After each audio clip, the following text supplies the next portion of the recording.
Hello, welcome. My name is Rebecca Kesselberg, and I'm going to be leading you through week 1 of Seed of Power. Last week, we talked all about putting God first, and putting God first is the secret ingredient to a successful life, to a purpose-driven life, to a life of happiness and fulfillment.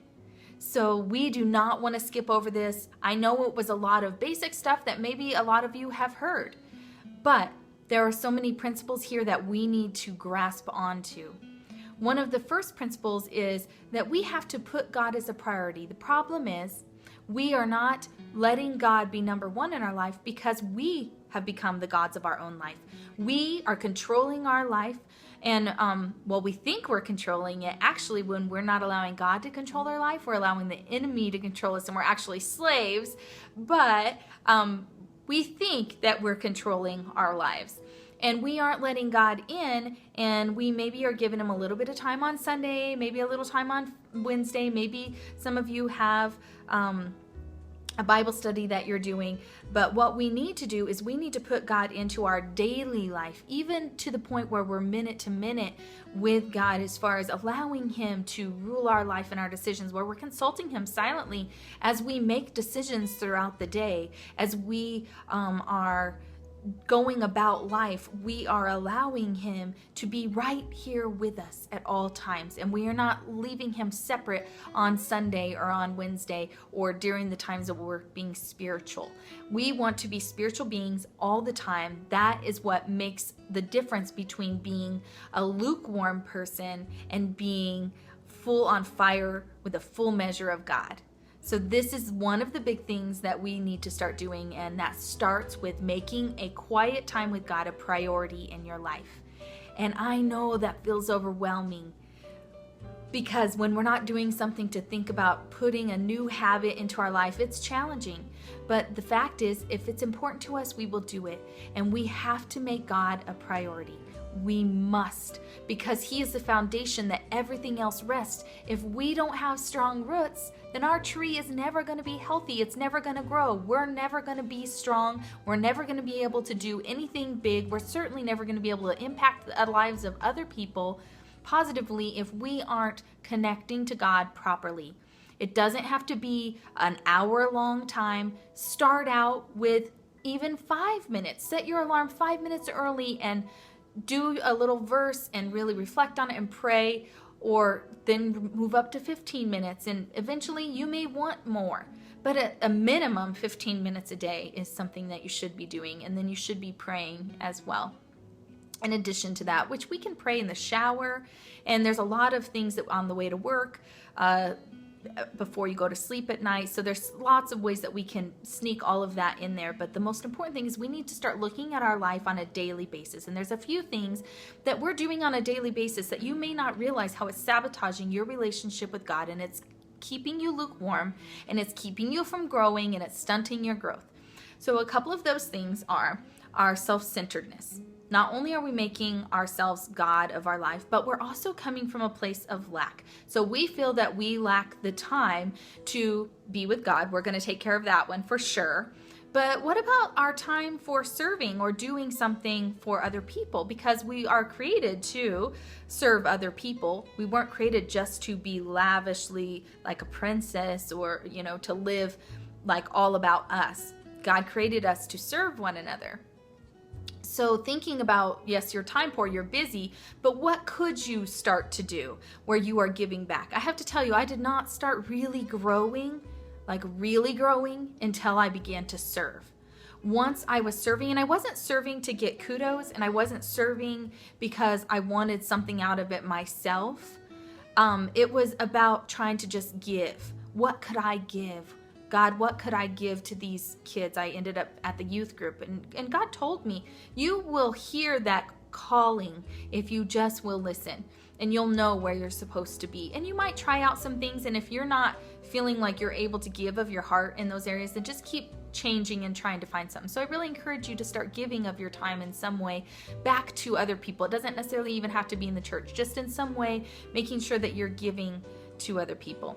The other thing is we seem to lack money, and first of all, before I go on with the whole lack thing, I want to make sure you guys understand that lack does not come from God. God is a God of abundance. There's nothing that he lacks. There is nothing that he would ever run out of. And so lack comes from the enemy. The enemy makes us think that we're lacking something that we can't give, because God's principle is the more that you give, the more that you will receive in return. So when we begin to implement these principles into our life of serving, of giving of our money, of letting go, and being faithful with just even a little bit of money. So if you aren't currently giving to the church, and I say the church because we know for sure the church money is going back into the church to help the people to further the kingdom, right? But if you are not giving money, then just start small. Just start with something and be faithful, and try to up it each week or each month. Whatever you have the faith to do, continue to pray that God will increase your faith in trusting him with your money. And I promise you, as you give, God will give you back also. We want to really be careful about that whole lack mentality. If we ever are saying out of our mouth, I lack something, then we need to really look at it differently, and we need to think, okay, if I'm lacking that, then that means I'm not giving enough. I tell my kids all the time in their relationships, so this is true in your marriage relationship, your relationship with your kids, your relationships with your friends and coworkers. If you feel like those relationships are not going well and that you aren't getting out of it what you desire, then chances are you are not giving what you expect to get back. So let's make sure that we're giving 100%. And if we want 100% back, okay? So let's just be givers.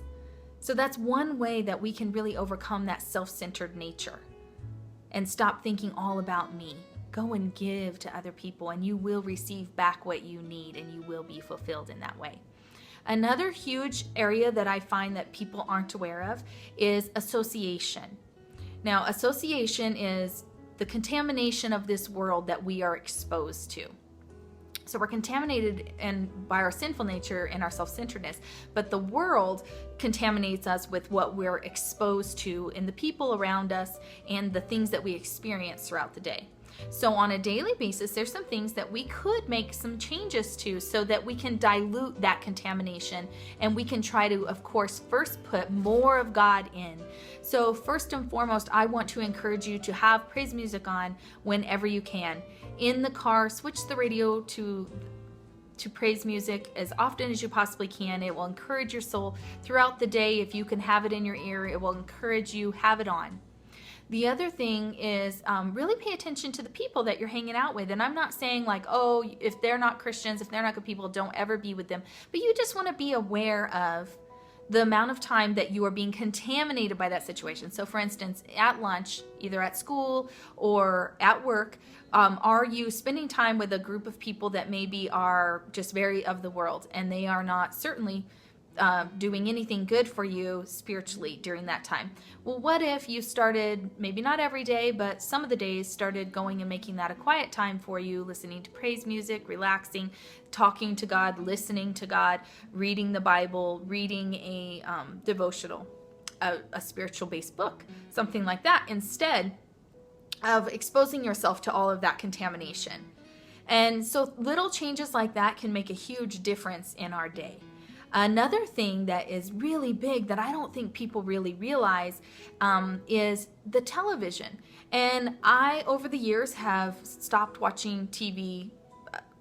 Pretty much, there's a couple of shows that my husband and I follow, and I just don't enjoy TV because I understand that it's really just not giving anything to me. It's not helping me in any way, and it's kind of wasting my time.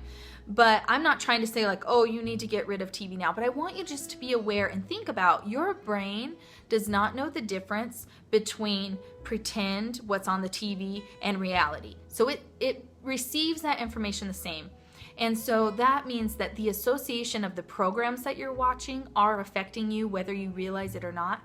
If you don't believe me, if you were to hang around a child or a teenager that has been immersed in a lot of, especially if it's one particular TV show, then you will start to see behavior changes. You will start to see more sassiness. If it's a sassy show, you'll start to see more desire to be in a relationship if it's a romantic show. It really does influence us, and we need to just be aware of that.